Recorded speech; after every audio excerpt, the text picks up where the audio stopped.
part of me was like, oh my god, nobody's gonna answer and that's gonna be so embarrassing. We're off to a very depressing start. What are the odds? 2 books where the love interest decks the girl with a wall and romance ensues. The scream I screamed, the gasp I gussed. So I just feel like all of these books are somehow intertwining in different ways. Hello beautiful people, welcome back to my channel. This week we're doing a really fun video, which is Booktubers choose my reads for the week. Which was actually so funny because when I was sending out like my DMs to ask for recommendations, I was literally so embarrassed because part of me was like, oh my god, nobody's gonna answer and that's gonna be so embarrassing. But I actually got so many sweet responses and it just made me so happy. Booktubers are just like the sweetest people ever. So this monster of a book, this ginormous, gigantuous book, I'm going to attempt to tackle this week because it's actually been on my TBR for a while now, and I'm so excited to get into this. I genuinely have no idea what this book's about, not a clue, but I feel as though I'm not even gonna read the blurb, and I'm just gonna go into it blind. All I know about it is that it's like an emotional roller coaster, and I'm probably gonna cry, but that's all I know. That's really all I know. So this book was actually recommended to me by both Larissa and Steph. And also the Queen Steph Boher responding to me literally warmed my heart and made me so happy, and I was literally fangirling to myself from all the responses that I got, and I'm just so freaking excited to get to it. I might switch between books like TV channels, like switch that way, because I really don't know if I'm gonna finish this whole thing by the end of the week. But I'm also, today's Saturday, so I'm gonna do Saturday to Saturday to optimize my time. And the next book that was recommended to me is The Float Plan by Lauren's Reading Corner, and this is just like a cute summer rom-com, which I'm so excited. Just look at the difference between these 2 books. This would eat this other book for breakfast. A little intimidating, that book, but I'm so excited to read it anyway, and I'm so excited to read this. So this book I should probably be able to get done this week, no problem. I actually had so many responses back. I might have to do a part 2, but really that like caught me off guard. I was like, oh my god, no one's gonna answer, and then everyone did, and it was just so sweet. So I have these 2 books, and then the 2 other recommendations that I got are actually on Kindle Unlimited, so I figured I would save my money a little bit and read them on there. So Heather recommended me Out on a Limb. That seems like a cute romance book, I think, so I'm so excited to read that. And then Natalie recommended me Say You Swear, which has actually been on my TBR for so long now, so I'm so excited to get to it this week too. So yeah, I might have to do a part 2 because I got a lot of sweet responses from you guys and it just warmed my heart and made me so happy, so I may do a part 2. So the 4 books on the roster for this week that Booktubers recommended me is Say You Swear, Out on a Limb, Float Plan, and Binding 13. So excited. I have no idea what to even start first. I feel like I need to start this one, but yeah, so since they both recommended this book to me, I feel as though I must read that first. Okay, here we go. The Boys of Tommen. Wait, I think I just remembered something about this book. Is it set in Ireland? Because if so, that is actually perfect because I'm going on vacation to Ireland. See, the Irish in me just knew to choose this one first. I love how there's like literally a warning. Author's note. Some scenes in this book may be extremely upsetting, therefore reader discretion is advised. Like, there's a warning. There's literally a warning in the beginning of the book. Like I'm scared. With your colors, they kind of tell me what I'm... Why am I already in love with every character so far? Why am I already in love with Joey and Shannon right now? Like, their relationship is so cute. I love Joey. He is so nice to her and so sweet to her. Like, I'm just rooting for Shannon. Like, I want her to be happy already. And I'm only on page 15, but I'm like, I feel already so connected to these characters. I'm loving it so far. Please tell me that Joey doesn't die, because I literally love him and he's so sweet, but now I'm like suspicious because he's too sweet and too nice, and I'm really hoping that he doesn't die. But I literally bookmarked this part where he says, I don't know if I can curse on here, but he says, I'm so effing proud of you, Shan. That line, I don't know why that gets me. Like, just someone saying they're proud of you literally tugs at my heartstrings. Like, I love that. And also Shannon being short, like, she's a short queen. She's representing the short queens, and I love her for that. So basically Shannon has been bullied and she deals with like different family issues with her dad especially. She was like bullied really bad at her old school, so she comes to this new school, the Tommen College, and it seems like she's in like a really good place now. So I'm hoping that, I mean, obviously look how many pages are, so I doubt it's like, oh my god, everyone's all happy and it's all good now, but like, I just want her to be happy. A little nervous. My last coherent thought before I hit the ground with a thud and thick cloud of darkness cloaked over me was this: nothing changes. I was wrong though. Everything changed after that day. Everything. I think this is where she meets the love interest. She's trying to make it to class, so she runs across this, is it a rugby field? I think this is rugby. I think he's a rugby. I think the main character is a rugby player. So she runs across the field and then she gets hit in the head with a rugby ball, a baseball, sports.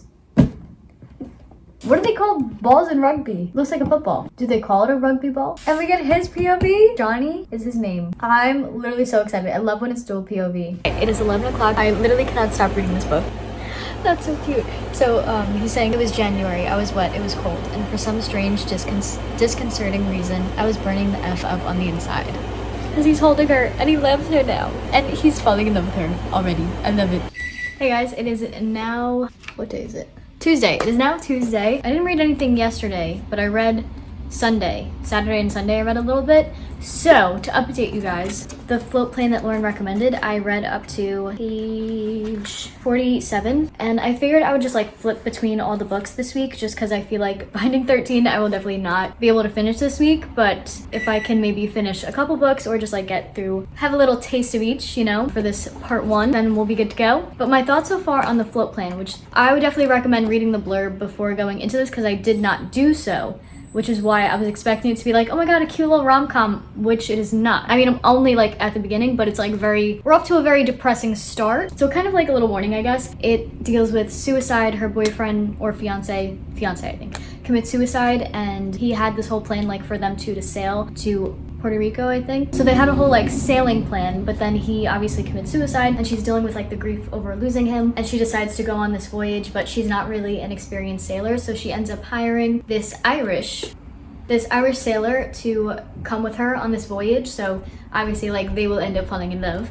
But yeah, it's just off to a really sad start. And I think because the premise is just so sad, it makes it harder to like fangirl or like really get into the romance, if that makes sense. So I'm not fully enjoying it just yet, and I hate that I'm not, but I'm sorry. It's just too sad of a start for me. Like I can't really get into the romance yet because of that, which like it is a deeper book. I think because I was going into it expecting a rom-com, that's maybe why it's not like hitting as much for me, but we'll see how I feel as it goes on. And obviously like that's kind of the whole point of the book, I guess, is like her going through this grief and, you know, finding love after losing her love and like all of that stuff. So it's definitely like a deeper type of book. And honestly, like going from Binding 13 expecting something light, I was a little shooketh. But yeah, so I'm still excited to read this, and I'll let you know my thoughts as I go along. I tabbed one line that was, you know, absolutely broke me, where she says, "You were supposed to stay with me. My words float away on the breeze. Why did you go somewhere I can't follow?"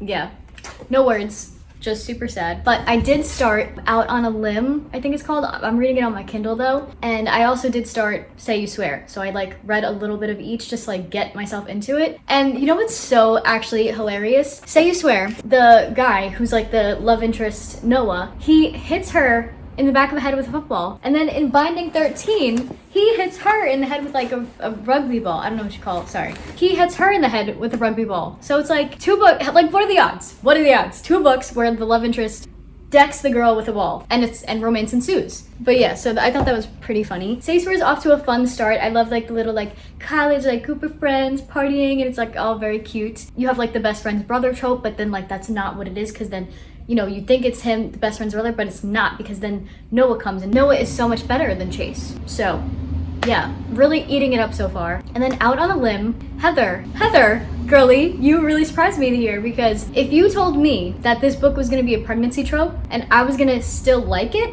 I would not have believed you. But I'm actually really loving it. It's literally so funny. It's so cute. I love like the main character. She's just so funny. Yeah, it's just off to a great start. And then they both have like limb differences, so they're like bonding over that. And it's pregnancy trope, but like not me actually liking a book with pregnancy trope. But yeah, so far if I had to like rank my enjoyment of the books so far, I would say Binding 13 is probably number 1, only because it feels like an epic start to something. I'm really like connecting with the characters off the bat.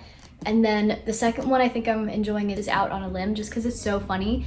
And then Say You Swear, because I feel like the romance is like romancing. I feel like I just like the premise. I am already in love with Noah. And then last but not least, of enjoyment, I would say Float Plane. I'm really trying to get into this, so I feel like I have to read more of it and see if, you know, it floats my boat. Oh yeah, I had to take a picture with this book because look at my outfit and look at this book. Perfect fit. So go check out my Instagram. This is the fit of the day. I think it's very cute. I have no plans. I might go to a coffee shop, but I have really no plans to go anywhere. But I figured, let me get myself ready. And if an opportunity arises where I feel like, hey, you know what? Let's go take a walk.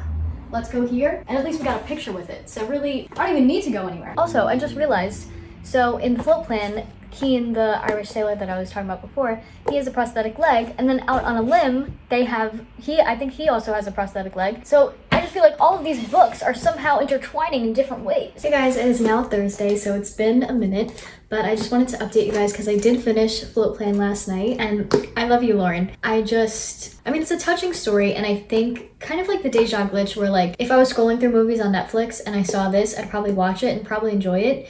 But as a book, like I just couldn't really connect or like get into it. And I don't know if that makes sense at all, but that's kind of like exactly how I felt with Deja Glitch, where like I just couldn't really connect while reading it. I didn't find myself enjoying it while reading it. And then in Binding 13, I am now up to page 55. This basically follows Shannon, who comes to this new school because her old school, she was like bullied really severely, and her home life, like her dad is abusive. Like she's going through a lot, and so is Johnny, the love interest. Like they're both dealing with their own kinds of things, but Johnny kind of like takes this like protector role in Shannon's life now. Like, I mean, they just met, but like already like that's kind of like the role he's taking, and it's just really cute and really sweet, and I already feel like this could be like my comfort series by the way that it's like feeling already. But I am very scared for like what's gonna happen in all of this, you know? Let me see like what I tabbed so far. Oh my gosh, this on page 51, where basically like he's telling all like the teammates like stay away from her, no, because he's trying to protect her, and Ronan keeps talking smack. Ronan's like, you can't tell me what to do, you're not my father. And then Johnny says, I'm your daddy on the field, bitch. The scream I screamed, the gasp I gushed reading this line, that was so freaking funny. And then what else did I tab? Just the fact that he's like already so in love with her, and he doesn't even know it, but he's like literally so in love with her already. Girls were a complication I didn't need, even little ones with wild blue eyes. Damn it, now I was thinking about her eyes again. Like, it's just so cute. I love their little meet cute. But yeah, I love them already, and I just want them both to be super happy and nothing bad to happen to them ever. Which, unfortunately, I feel like is not the case, seeing as like I have this much left of the book. Hey guys, it's Friday now, but just a little reading update. I am like 23% of the way through Say You Swear, and it's just so cute. Like, the friendships are just so wholesome, and even like the brother-sister relationship is just so cute and so wholesome. So far, she's still like hung up on Chase, but I feel like Noah is the main love interest, right? So I feel like I'm just excited to get more from Noah. Like, he hasn't really shown up a lot too much yet. Okay, so my thoughts so far, because I feel as though I'm not gonna be able to finish all of these books. The only book I finished this week was Float Plan, but just like how it ended up this week, I feel like I'm not gonna finish all the books, but I can do a part 2 next week and like continue on with the books. But as far as like my feelings about it so far, if I had to make like a prediction of what I would rate things at this point, I feel like Binding 13 and Say You Swear both give me like, I feel like they both could be potentially 5 stars for me. Out on a Limb, I'm not too sure yet. Like, that's kind of a wild card. I don't really know if I'm gonna, I mean, it's cute and it's funny, but I don't know. I'm gonna have to give it some time because I really don't know what I'm gonna rate it, if I'm gonna like absolutely love it, or maybe like as I read more I'm not gonna like it. I have no idea. Float Plan I enjoyed but I didn't love, so I gave that a 3.5. I will continue reading these books, and yeah, I just wanted to update you guys on my thoughts. Just kind of wanted to close off this, I guess, what I read in a week, plus like Booktubers choose what I read for a week reading vlog. I just really wanted to thank all the Booktubers who answered me and gave me recommendations. You guys are so sweet, and I love you guys so much. I wish I could hug you all, because some top-notch amazing recommendations, and I even got some more recommendations that I didn't mention in this video. Like, I'll probably make a part 2 continuing on with those books and like doing another reading vlog, but for now, thank you guys for watching, and I would definitely recommend picking up any of these books that I mentioned in this video. I love you guys, and I hope you have an amazing day. Happy reading. Love you. Bye.